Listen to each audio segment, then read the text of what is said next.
दोस्तों, आप क्या कल्पना कर सकते हो कि कोई देश अपने ही मुल्क की सबसे बड़ी चुनाव आयोग संस्था को अचानक से भंग कर दे, यानी कि उसको खत्म कर दे और जिम्मेदारी अपने ऊपर ले ले कि आने वाले वक्त में जो भी चुनाव होंगे उसको सरकार करवाएगी।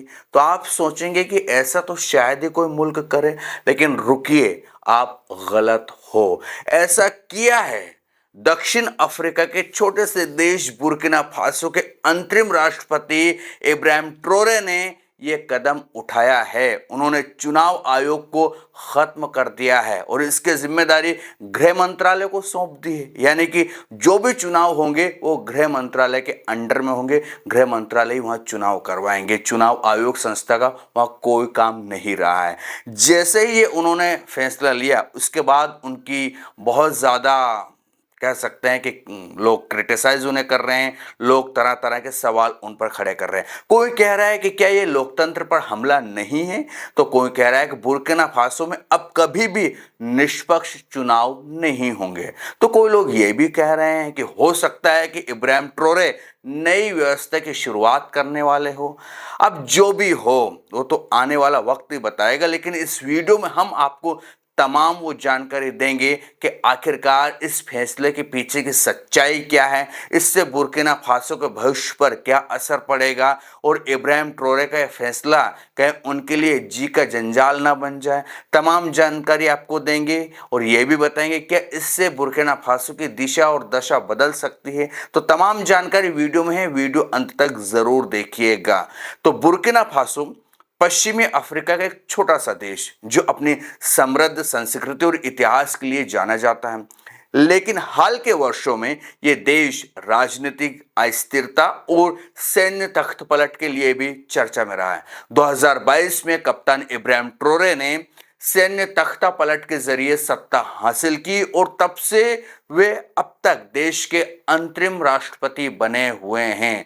जो लोग मुझे उलूल जुलूल कमेंट करते हैं आके इब्राहिम ट्रोरे को लेकर के ये ना वो ना, तो उनको एक चीज बता देता हूं कि अंतरिम राष्ट्रपति क्या होता है खुद गूगल कीजिए, उसके बाद आपकी जानकारी बहुत अच्छे से कहीं ना कहीं मजबूत हो जाएगी।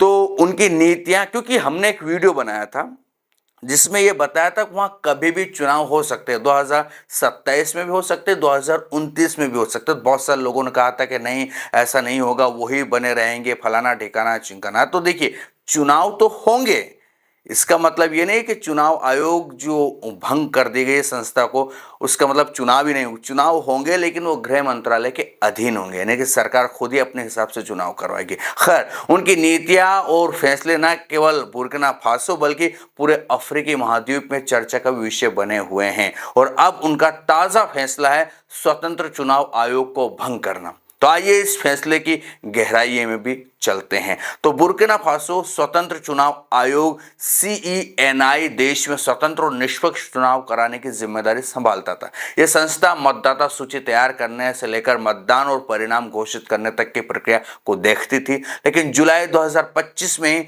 राष्ट्रपति ट्रोरे ने इस आयोग को भंग कर दिया है। उनके अनुसार ये आयोग वित्तीय संसाधनों की बर्बादी था और विदेशी ताकतों के प्रभाव में काम करता था। ये ट्रोरे ने कहा है कि जो चुनाव आयोग संस्था थी उससे बहुत पैसा खर्च होता था और साथ ही जो विदेशी ताकत है वो अपने अपने हिसाब से इसको कहीं ना कहीं हैंडल करने की कोशिश करते थे। इसके चलते हमने ये फैसला लिया है। इसके पीछे उनका और भी तर्क है कि देश को एक ऐसी व्यवस्था की जरूरत है जो पूरी तरह से स्वदेशी हो और बाहरी हस्तक्षेप से मुक्त हो।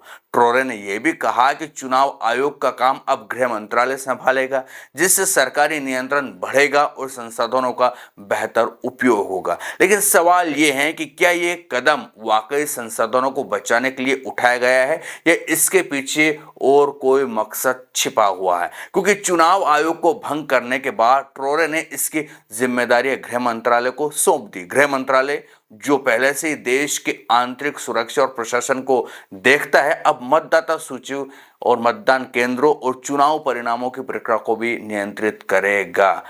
ये बदलाव कई सवाल खड़े करता है। पहला, क्या गृह मंत्रालय के पास इतनी बड़ी जिम्मेदारी संभालने की विशेषज्ञता और संसाधन है? दूसरा, सबसे महत्वपूर्ण, क्या यह कदम सरकार को चुनावी प्रक्रिया पर और अधिक नियंत्रण देगा। कई विशेषज्ञों का मानना है कि एक स्वतंत्र संस्था के बिना चुनावों की निष्पक्षता और पारदर्शिता पर सवाल उठ सकते हैं। अंतर्राष्ट्रीय संगठन जैसे कि अफ्रीकी यूनियन भी इस फैसले पर नजर रख रहे हैं। ये फैसला जो हुआ है, इस फैसलों को समझने के लिए बुर्किना फासो के हाल के इतिहास को भी हमें देखना जरूरी है। 2014 में जनता के विद्रोह के बाद तत्कालीन राष्ट्रपति ब्लेस कोम्पेओरो की सत्ता छोड़नी पड़ी थी। इसके बाद 2022 में 2 सैन्य तख्तापलट हुए, जिनमें से दूसरे में इब्राहिम ट्रोरे सत्ता में आए। ट्रोरे ने अपने शासन और आतंकवाद और आर्थिक संकट से निपटने के लिए जरूरी भी बताया, लेकिन उनके कई फैसले जैसे कि विदेशी सहायता को कम करना, रूस जैसे देशों के साथ गठजोड़ बढ़ाना, दोस्ती बढ़ाना विवादास्पद भी रहा है। यह मामला कहीं ना कहीं लोग ये भी कहते हैं कि आप फ्रांस के चंगुल से छूटे हैं तो रूस के चंगुल में जा फंसे, यानी कि जाल तो सब तरफ बिछा हुआ है। खैर, चुनाव आयोग को भंग करना भी इसी कड़ी का हिस्सा माना जा रहा है।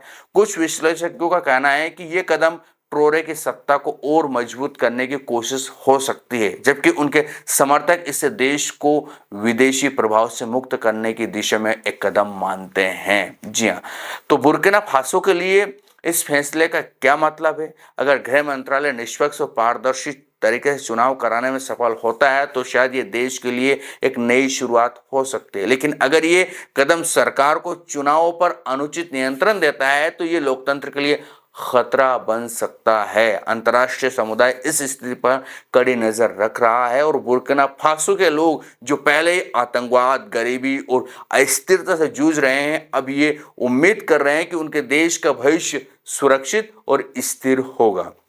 ये फैसला बुर्किना फासो को एक नई दिशा देगा या लोकतंत्र के लिए खतरे की घंटी बनेगा?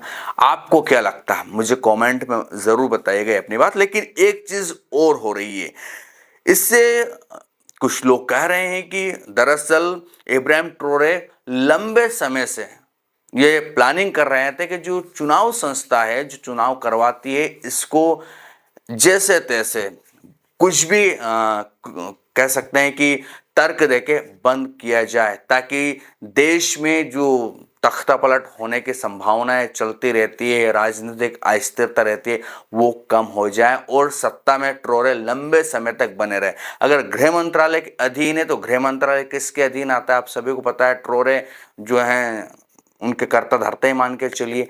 तो लोग ये कह रहे हैं कि ये सिर्फ और सिर्फ ट्रोरे की एक चाल है। ट्रोरे चाहते हैं कि वो लंबे समय तक देश पर राज करे ताकि बुर्किना फासो की स्थिति सुधरे और वो आर्थिक रूप से मजबूत करे, देश को सैन्य रूप से मजबूत करे। और जिस तरह से उनकी अभी चर्चाएं चल रही है, जैसे उनके काम की तारीफ हो रही है, जैसे वो कदम उठा रहे हैं उनकी तारीफ हो रही है, तो वो लंबे समय तक अगर सत्ता में रहे तो देश खुद ऑटोमेटिक डेवलप होना शुरू हो जाएगा। और अगर वही सत्ता बदलती रही, अब ट्रोरे के बाद कोई दूसरा आ गया 2-4 साल बाद, तो देश अस्थिरता के कगार पर और कंगाली के दौर में जा पहुंचेगा, जैसे कि वो पहले की स्थिति में था। अब धीरे धीरे सुधार हो रहा है, ये बात सही है। जो सोने की खदानें थी उनका राष्ट्रीयकरण हो रहा है, फ्रांस को आउट ऑफ किया है अपने कंट्री से और रूस के साथ दोस्ती बढ़ाई है। रूस उनके सहयोग कर रहा है, रूस की कंपनी भी सोना निकालने का काम कर रही है, जो वहाँ ज़्यादा पैसे देगी, जो पहले की कंपनी नहीं देती थी, और अपना कम मार्जिन रखेगी। ऐसी चीज़ें चल रही है।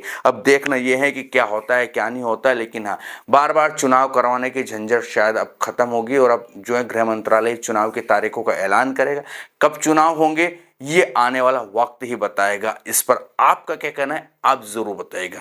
ये था वीडियो, कैसा लगा ये भी बताएं। जानकारी ठीक ठाक लगती है चैनल को सब्सक्राइब, वीडियो को लाइक और शेयर करना ना भूलिएगा। फिर मिलेंगे किसी दूसरे वीडियो में, तब तक के लिए आपके दोस्तों को दीजिए इजाजत। नमस्कार।